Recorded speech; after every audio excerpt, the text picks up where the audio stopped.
Welcome to The People, Discourses from Así Hablaba Quetzalcóatl, Thus Spoke Quetzalcoatl, Part 2 of 2 on Words of Wisdom.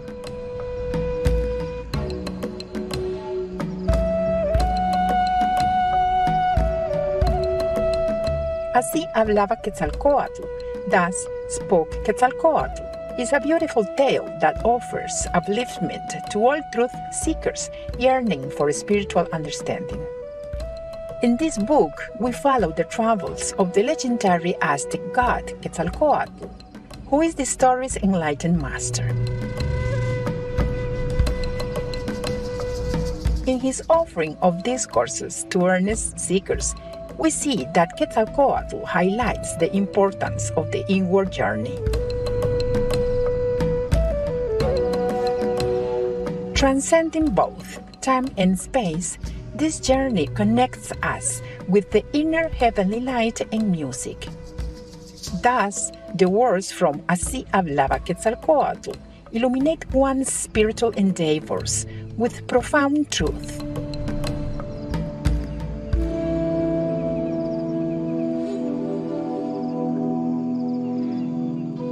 Let us continue with selections from Así Hablaba Quetzalcóatl, Thus Spoke Quetzalcoatl, with insightful wisdom on how many types of people you least expect can help you on your spiritual path.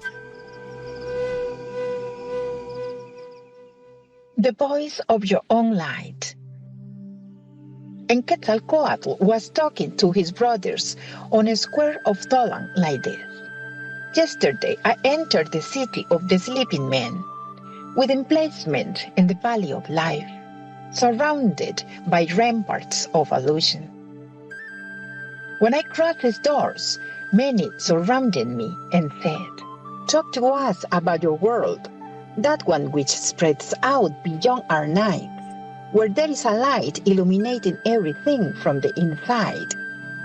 They have told us that obscurity does not exist there, not even in the deepest caves, and that one could look into the inside, just as here we look towards the outside. And many were the ones who kept jumping by my side.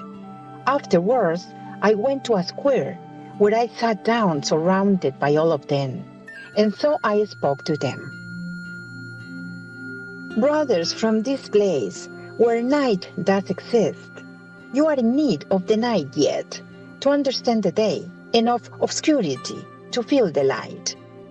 Nevertheless, times will come in which you will know its value, and then you will eternally live surrounded by it. You still need hate to understand love, and struggles in order to know the value of peace, and of stumbles so that, day by day, you may rise up. Let it be known to you that I come to visit you, and many are the things I bring to you from that place. Many of you, just by listening to me, will set me a place within your hearts, and will light a flame on your souls. Others will wake up winds which will extinguish it.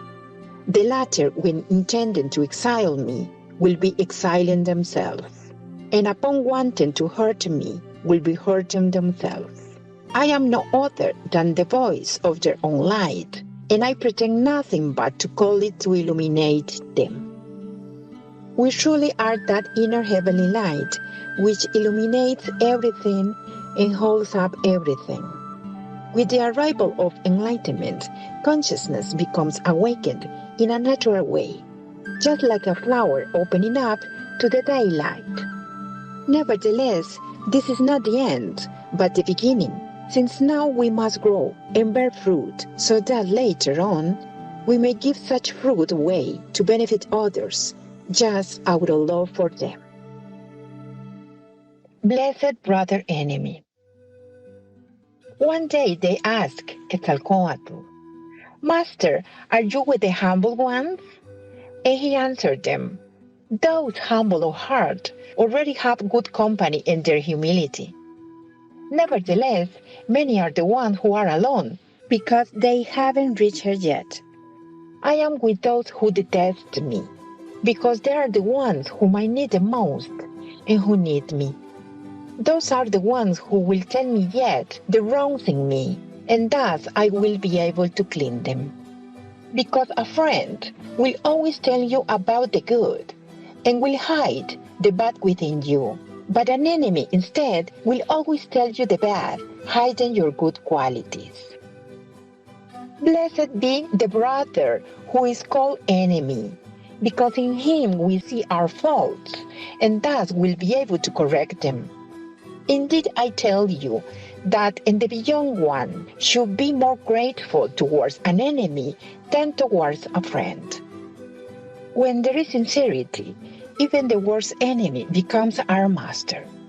It is important for the disciple to prove temperance and determination of wanting, in order to know his real self to himself, to become empty, to contain life.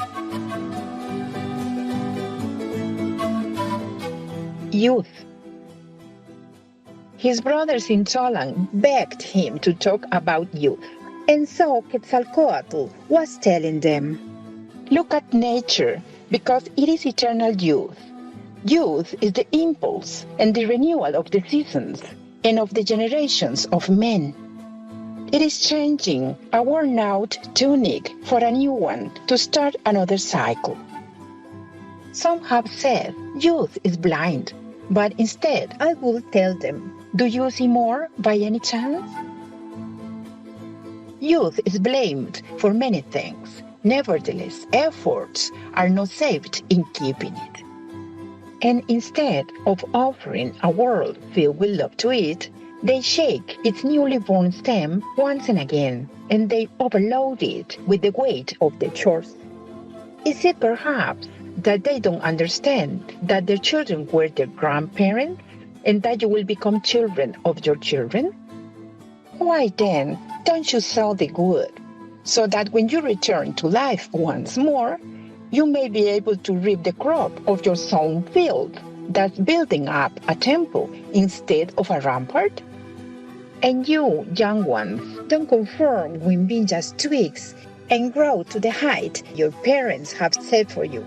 Be as a palm trees, which, transcending their difficulties, place their branches within the clouds and the sky. Take examples of rectitude from them, and be straight in your thoughts and in your acts. And once your generation becomes calmed down by the years, remain open so that the new youth may find in you the support that was denied to you. It is the force that lacks age.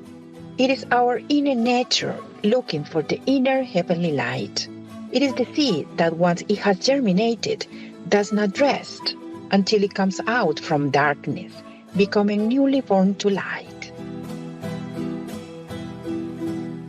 If someone is a friend of mine, they are going to love animals.